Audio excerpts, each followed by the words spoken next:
everyone, welcome to another episode of Voice with You on the Go to Real Estate channel. My name is Jason. I'm Charlene. I'm Amanda. And today we'll be talking about One Marina Garden. So let's dive right in. Diving into One Marina Garden, Kingsford developers, they had an amazing year for Chuan Park. 937 units, 1 to 4 bedrooms. So for One Marina Garden, there isn't going to be any duplex or triplex penthouses. Most importantly is actually the view, facing towards MBS, facing towards Garden by the Bay, and this view is perpetual.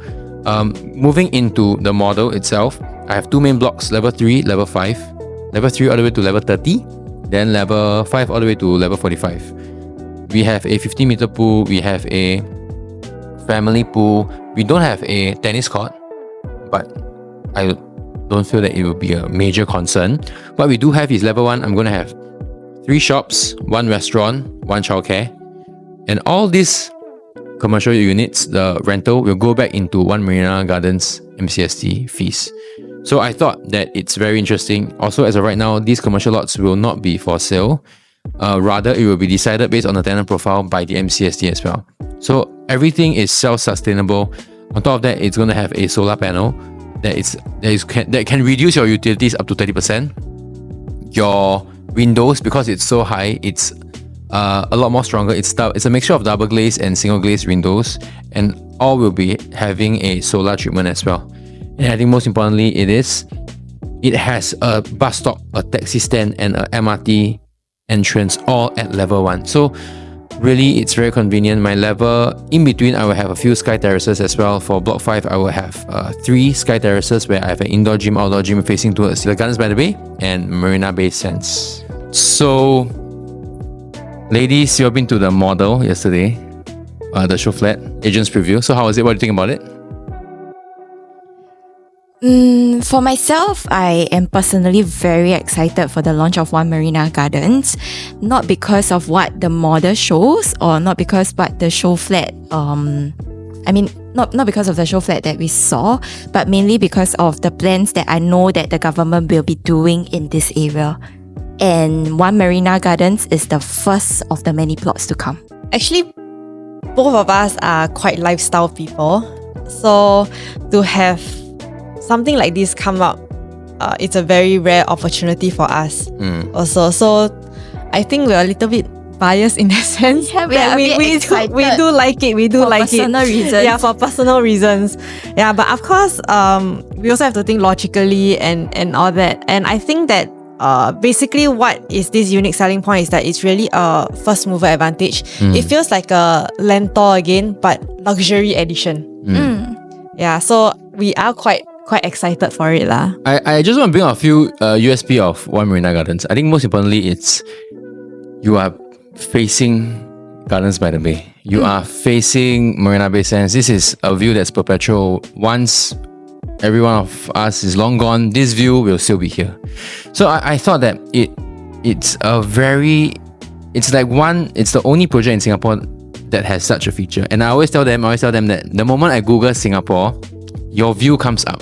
There is no other project in Singapore, right? That I Google the word Singapore and then your view comes up. There is no other view as iconic as this. So I thought that emotional connection for people who really love this luxurious lifestyle or luxurious view, right? This is really something that you guys can really consider. But I also feel that Marina South transformation is something that buyers should be well aware of lah. But what do you think about the Marina South transformation because of the upcoming white sites, the neighborhood, the 10-minute neighborhoods? What do you think about the whole transformation? Looking at the end goal, which is the government wants to make this community like a 10-minute convenience to everything, right? But then again, that being said, it's not something that it's going to happen within the next 3 to 5 years. Yeah. So while this township will happen, it's something that we have to look probably towards 8 to 10 years kind of timeline.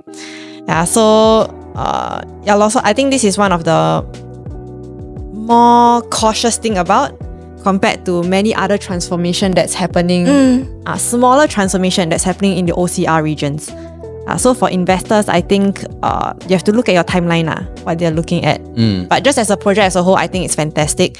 I think that with so many white sites coming up, because Jurong is another place that we're looking at multiple white sites being sold, right? And and that's what we are pitching on as well. Yeah. Yep. So Jurong, it's already like an ongoing project, right? But here in the Marina South, these are just being zoned as white for now. They're not being sold yet. Yeah. So timeline-wise, definitely much longer, but a lot of white sites. So very excited for this lah. If you can hold. I think a lot will happen. For me, I think that it's really an opportunity of a lifetime. Why I say that?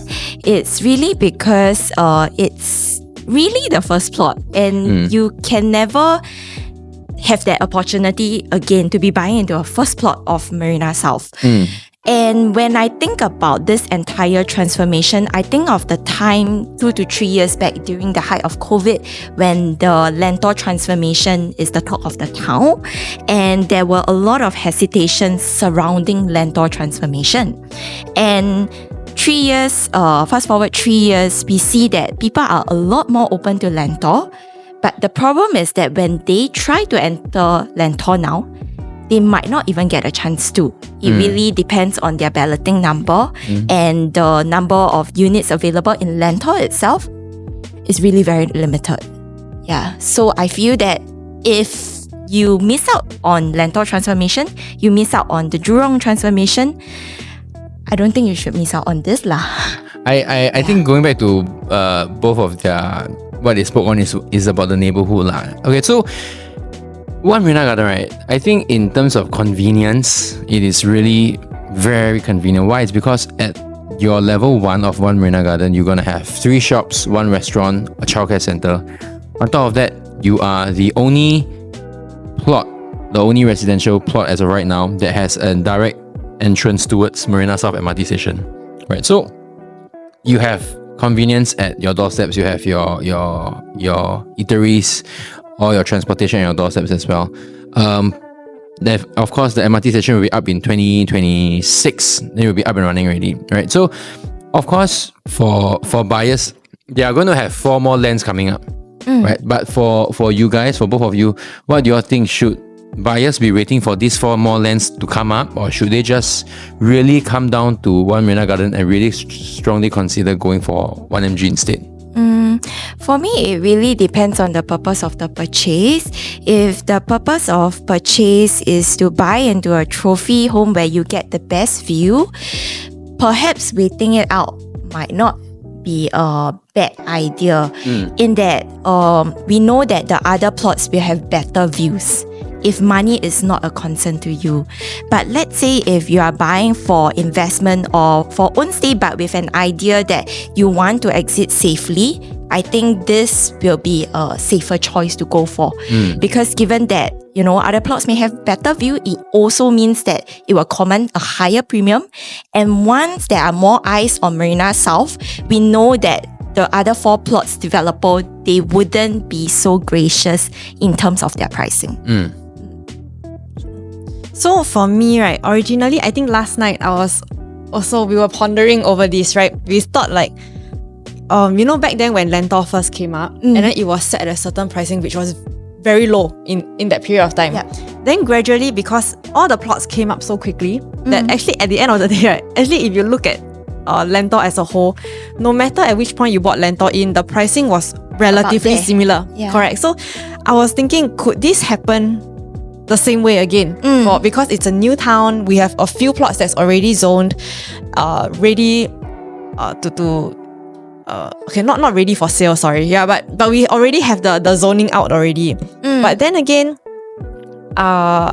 we realized that for now, only one has been sold, which is One Marina Gardens. The next one has been the one piece of land, the one next to it, has been cut into 2, right? You mentioned. Yes. So that one, it's been cut, but it's not even up for sale yet. Am I right? So should the government decide to put it up for bidding and all that, it takes about 6 months before the tender closes, and then it takes another 6 to 9 months for the winner development to actually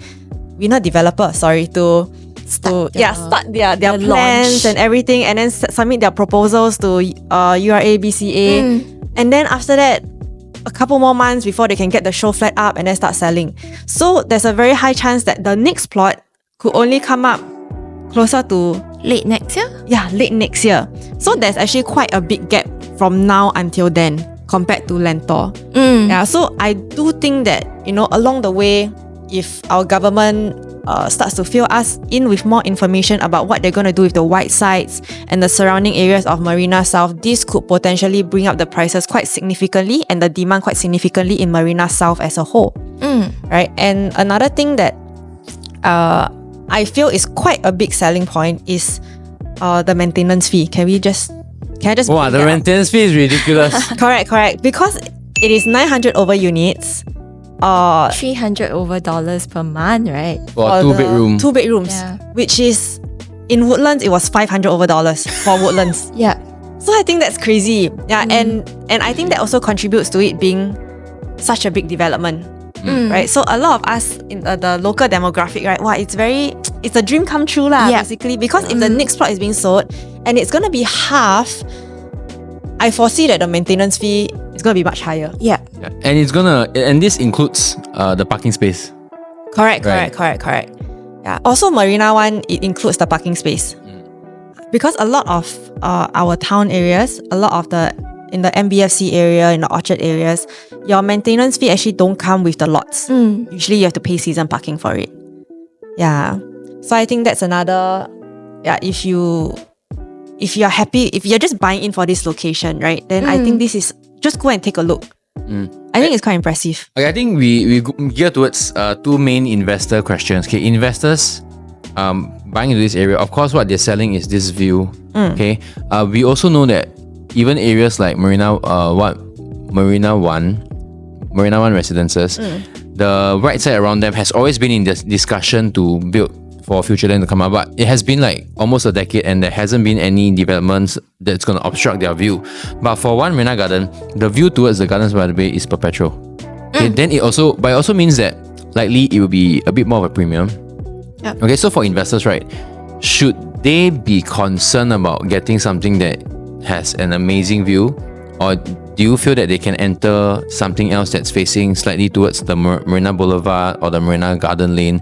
Because frankly speaking, based on the master plan, all this will have future buildings coming up.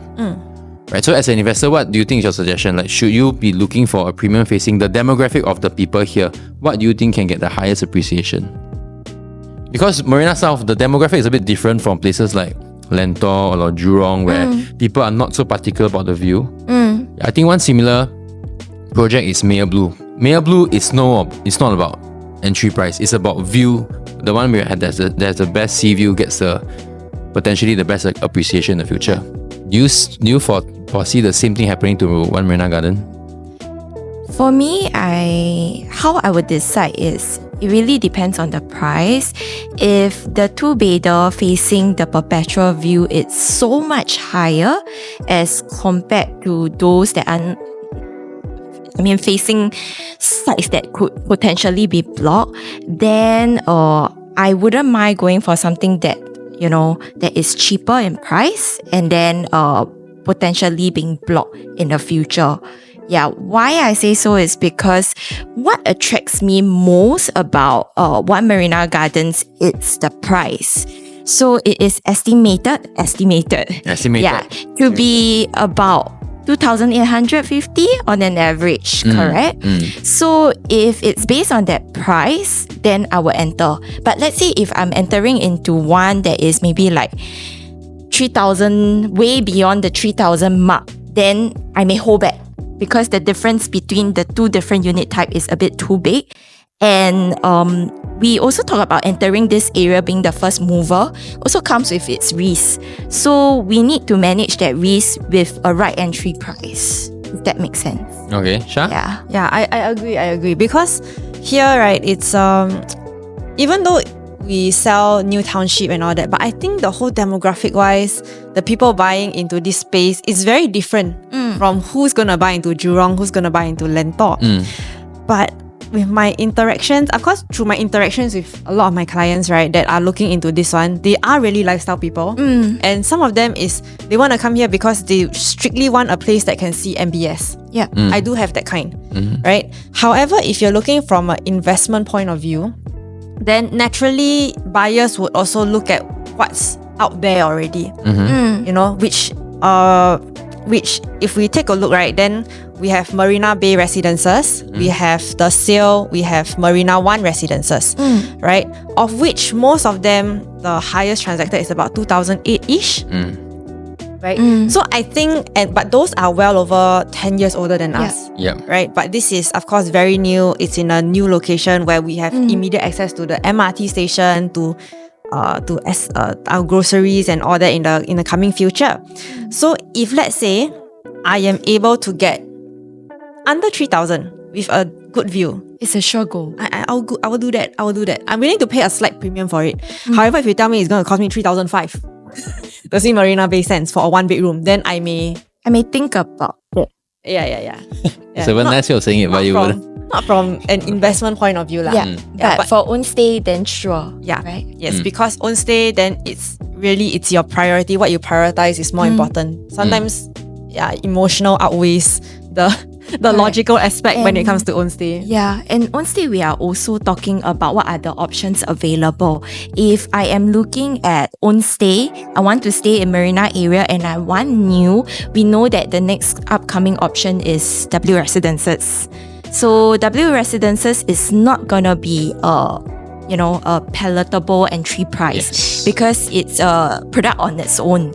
So let's say if it's own stay, you're looking into 3,500 might well be okay for for own stayer. Might not be for investor. I think we also speak on pricing lah. So for developers Kingsford, they had quite an amazing past project. Trump did amazing lah. Okay, so we look into Marina Gardens Lane, this land parcel. The amount that they got for was 1,004. Their break even be 2,003. Okay, 2,003 we estimated based on their profit, right? We'll be looking about 2006-ish, 2007, maybe to earn a substantial 15 to 20% profit. But they released the price already. The 1-bedrooms, right, will start from 1.16x, which if I were to put it out there in the market right now compared to my District 15 or my District 12 past launches, November and January launches, my District 15 1-bedroom is at 1.45. Then my District 12 it's at 1.4-ish or so. If I can get a 1.16 here, what do you all think? Based on the indicative prices that they are looking for. And they've also announced that the average price is at 2008 PSF. Do you all think that the starting price is attractive enough for viewers to come and take a gamble based on their ballot number? I think it's very attractive, especially for a 1-bedroom, because this is almost the same price as my OCR already. And in many of my OCR regions, right, people buy in a bit FOMO, then they buy in, right, because they just want to have a share. Like which project? Lentor. I am not a supporter of what? I am not a supporter of small bedrooms in Lentor. Okay. Yeah, so because number one is I think when we're looking at the small bedrooms, right, we need to make sure that there are people who wants to rent in that area, right? Which is why I think Jurong is very safe because I have my oil and gas, I have my automobiles, all at the lakeside area. But Lentor, right, it's very new at the moment, and surrounding me is families, right? The main selling point of the Ang Mo Kio side and the Lentor side has always been schools. So for me to enter Lentor, I have to be able to meet that demand. Then I enter there. If not, I just FOMO and then I buy a 1-bedroom. Then I feel like I will struggle to have it rented out in the future. And then that would be at my expense, right? Because I can't get a good rental yield out of it. However, in Marina, I can get at the same capital outlay, I probably could find a tenant much easier. The rental here is quite very crazy. Much easier because the demographic is correct. Correct. So I would enter.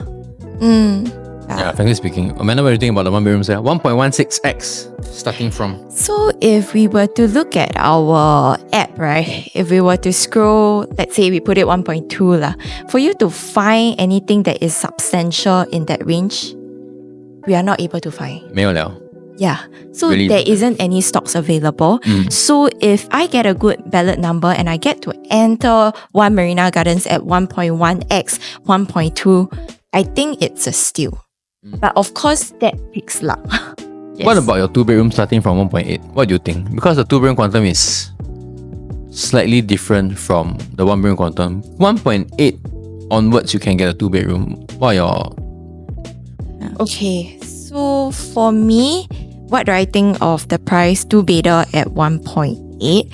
I feel that if you are a buyer that is looking into this area specifically at a 1.8 million quantum and you need a 2-bedroom, this is likely to be the only choice as well. Because if I were to look into the resale development, for example, Marina One Residences, the entry for a 2-bedder, because it is so big, it's minimally a 2.3 mil.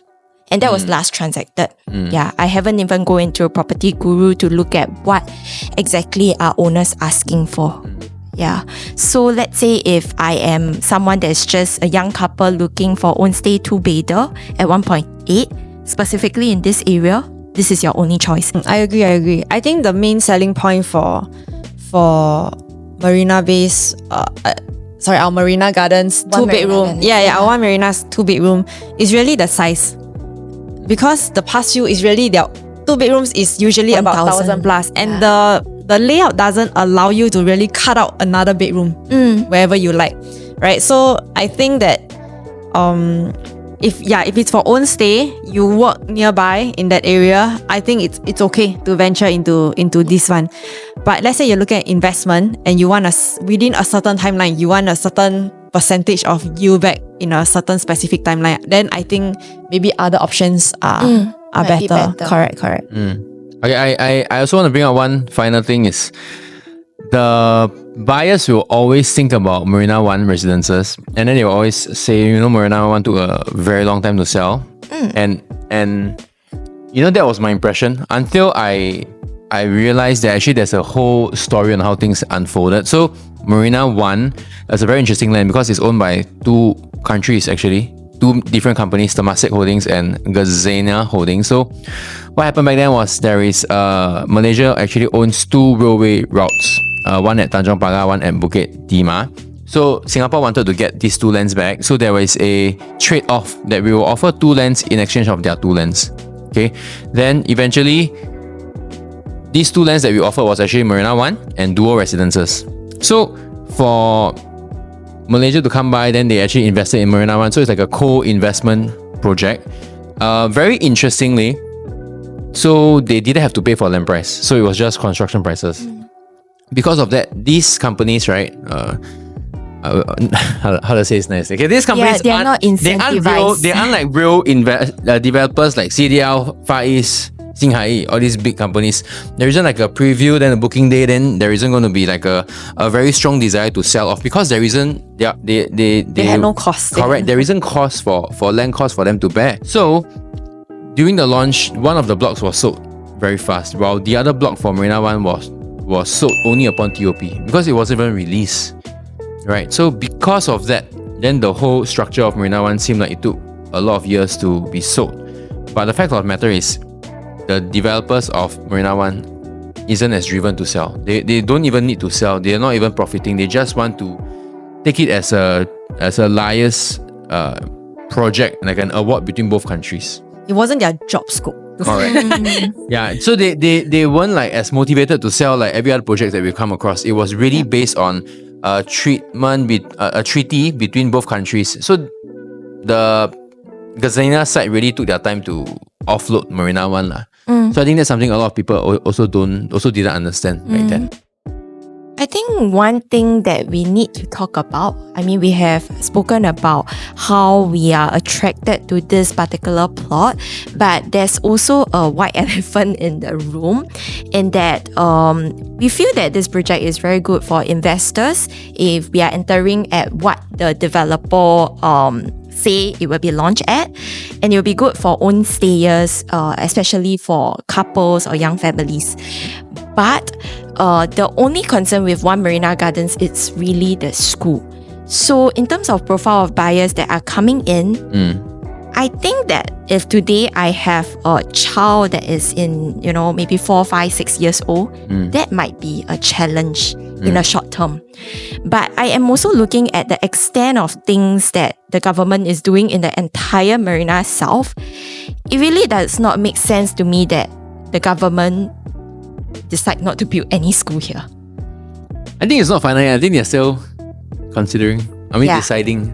Yeah. So I think that's really something that we need to think about lah. It might not be for families with kids entering primary school, but will be great for people who are looking for the lifestyle but at a very palatable price tag.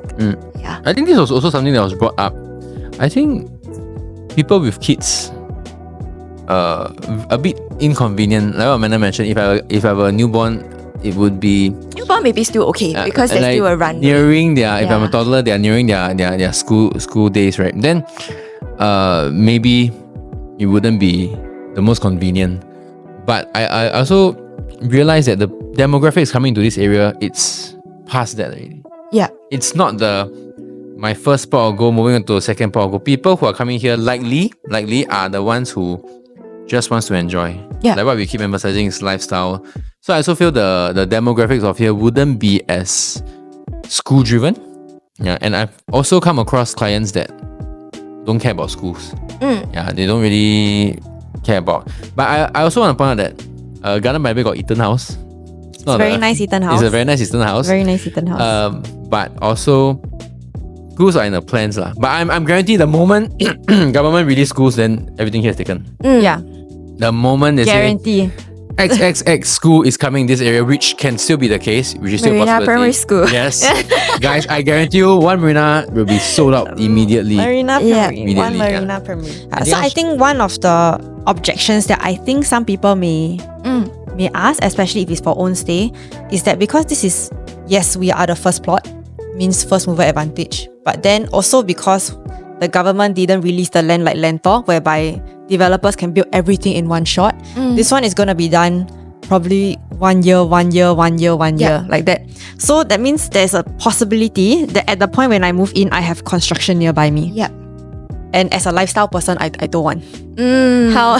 So, you know what I mean? Like how to, then what's the solution? Yes, Is correct, it that, correct. Like, do I not enter at all? Yeah. I think that's also something that I think about if I put myself in the position of a buyer. I really went to think about it because, we are really considering One Marina Gardens, right? So I am also fully cognizant that there will be construction all around. But I also ask myself, sure, if I want to wait until the last few plots where the construction, the development is pretty much done already. But my question to myself is, will I then be able to afford? So money solves all problems. Yeah. So if today money is not a problem, then I think that it might be wise to wait for the area to mature a little bit first. Then you go in so that you can stay very comfortably. I think this is also something that I mentioned to one of my clients. But of course, he is a lot more affluent. So I told him that this will be a big concern for you because if you were to invite your guests over, construction's all around and that's not going to look nice. But in my position, I feel that, wow, if I don't get this opportunity, I don't know when I will get this opportunity again. So if you are in my position, then I think this should be a non-concern.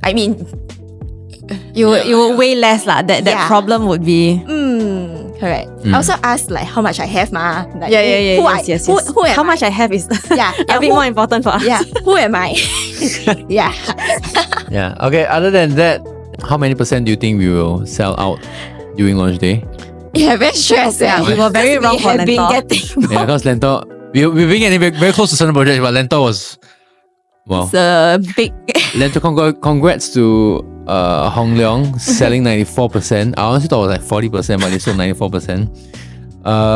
But for One Marina Gardens, we do in 3, 2, 1. So in 3, 2, 1. 65.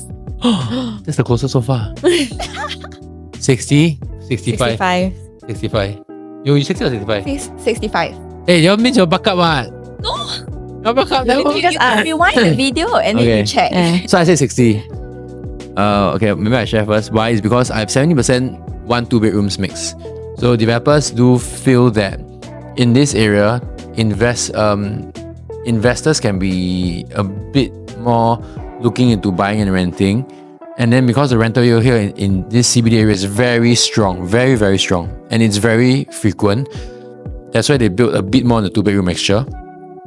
I feel then 70% is 1-2 bedroom, so I feel naturally about 60% will be converted on that day. I think. Yeah, I agree. As in, but to me, it's more towards the ability to enter into a product at this pricing. I think it's really very attractive, right? Compared to many of my outskirts area, I think this is a very rare gem. Yeah. Yeah. So I feel that a lot of people will be very interested to come down because I already have people that are willing to pay 1.8 for Clementi, for Ang Mo Kio, that kind. So, but those are like safe. Yeah, safe. Yeah. It's safe purchase. Shouldn't be a problem, right? But I think this is very unique, and it's an address that will make everybody like go like, wow. Yeah. Oh, you managed to get a unit Exactly. there. If you tell your mother you buy Marina, you see what my mother say. Yeah, my mother will say, You say, wow. 乖. 不讲买那个 landed 欸 Amanda, what do you think? How come 65%? 65 because I think similar to your, I look at the unit mix. Unit mix for 1-2 bedder makes up about 60 over to 70%. So I think that these units will be easily taken up because that's in terms of the price wise, it's a sweet spot for many Singaporeans. Yeah, this is like the acceptance, Correct. a very high acceptance rate for this kind of pricing. Okay lah. We will see. We see how it goes. But other than that, for all of you who reached the end of the video, thank you so much for watching. If you guys have any inquiries, please leave a comment or even contact us through our WhatsApp or our social media. Then, looking forward to see you guys for the next video. Bye bye.